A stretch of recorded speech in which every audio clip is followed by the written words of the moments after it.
ಆಗಿದೆ.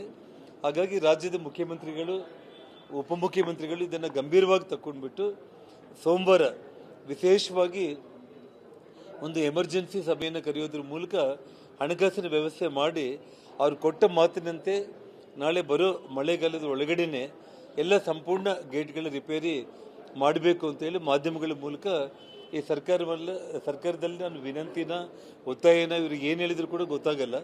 ಒಟ್ಟಿಗೆ ಆ ಭಾಗದ 4 ಜಿಲ್ಲೆಯ ರೈತರು ಅವರು ರೊಚ್ಚಿಗೆದ್ದು ಬೀದಿಗೆ ಬರುವಂಥ ಒಂದು ಪರಿಸ್ಥಿತಿ ಕಾಣ್ತಾ ಇದೆ. ದಯಮಾಡಿ ರಾಜ್ಯ ಸರ್ಕಾರ ಈ ವಿಷಯದಲ್ಲಿ ಗಂಭೀರವಾಗಿ ತಗೋಬೇಕು ಅಂತೇಳಿ ನಾನು ಮನವಿ ಮಾಡ್ತಾ ಇದ್ದೇನೆ.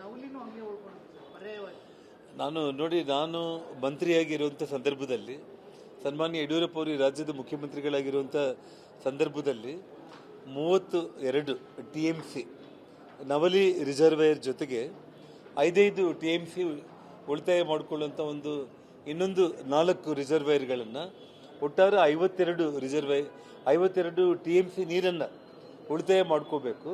10 TMC ಆ ಭಾಗದಲ್ಲಿ ಇಂಡಸ್ಟ್ರೀಸ್ ಹೆವಿಯಾಗಿ ಬರ್ತಾ ಇರೋ ಕಾರಣ ಕೊಟ್ಟರು ಕೂಡ, ಆಂಧ್ರ ತೆಲಂಗಾಣಕ್ಕೆ 10 TMC ಕೊಟ್ಟರು ಕೂಡ ಇನ್ನೊಂದು 30 ಮೇಲೆ ಅಂದರೆ 32 TMC ನೀರು ನಮ್ಮ ಕರ್ನಾಟಕ ರಾಜ್ಯದ ಆ 4 ಜಿಲ್ಲೆ ರೈತರಿಗೆ ಕುಡಿಯೋ ನೀರು ಮತ್ತು ಬೇಸಾಯಕ್ಕೆ ಎರಡಕ್ಕೂ ಉಪಯುಕ್ತ ಆಗುತ್ತೆ ಅಂತೇಳಿ 2010ರಲ್ಲೇ ನಾವಲ್ಲಿ ಕ್ಯಾಬಿನೆಟ್ ಅಪ್ರೂವಲ್ ಆಯಿತು.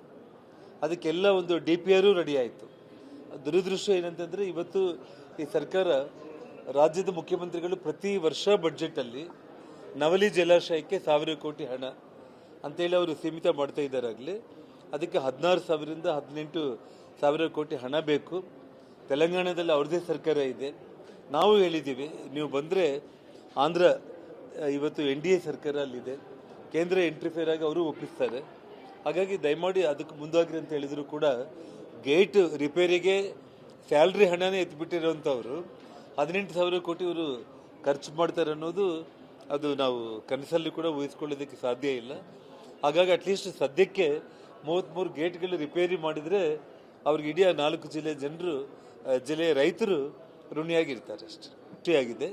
ಹಾಗಾಗಿ ರಾಜ್ಯದ ಮುಖ್ಯಮಂತ್ರಿಗಳು, ಉಪಮುಖ್ಯಮಂತ್ರಿಗಳು ಇದನ್ನು ಗಂಭೀರವಾಗಿ ತಗೊಂಡ್ಬಿಟ್ಟು ಸೋಮವಾರ ವಿಶೇಷವಾಗಿ ಒಂದು ಎಮರ್ಜೆನ್ಸಿ ಸಭೆಯನ್ನು ಕರೆಯೋದ್ರ ಮೂಲಕ ಹಣಕಾಸಿನ ವ್ಯವಸ್ಥೆ ಮಾಡಿ ಅವರು ಕೊಟ್ಟ ಮಾತಿನಂತೆ ನಾಳೆ ಬರೋ ಮಳೆಗಾಲದ ಒಳಗಡೆನೆ ಎಲ್ಲ ಸಂಪೂರ್ಣ ಗೇಟ್ಗಳ ರಿಪೇರಿ ಮಾಡಬೇಕು ಅಂತೇಳಿ ಮಾಧ್ಯಮಗಳ ಮೂಲಕ ಈ ಸರ್ಕಾರದಲ್ಲಿ ನಾನು ವಿನಂತಿನ ಒತ್ತಾಯನ ಇವ್ರಿಗೆ ಏನು ಹೇಳಿದ್ರು ಕೂಡ ಗೊತ್ತಾಗಲ್ಲ. ಒಟ್ಟಿಗೆ ಆ ಭಾಗದ 4 ಜಿಲ್ಲೆಯ ರೈತರು ಅವರು ರೊಚ್ಚಿಗೆದ್ದು ಬೀದಿಗೆ ಬರುವಂಥ ಒಂದು ಪರಿಸ್ಥಿತಿ ಕಾಣ್ತಾ ಇದೆ. ದಯಮಾಡಿ ರಾಜ್ಯ ಸರ್ಕಾರ ಈ ವಿಷಯದಲ್ಲಿ ಗಂಭೀರವಾಗಿ ತಗೋಬೇಕು ಅಂತೇಳಿ ನಾನು ಮನವಿ ಮಾಡ್ತಾ ಇದ್ದೇನೆ.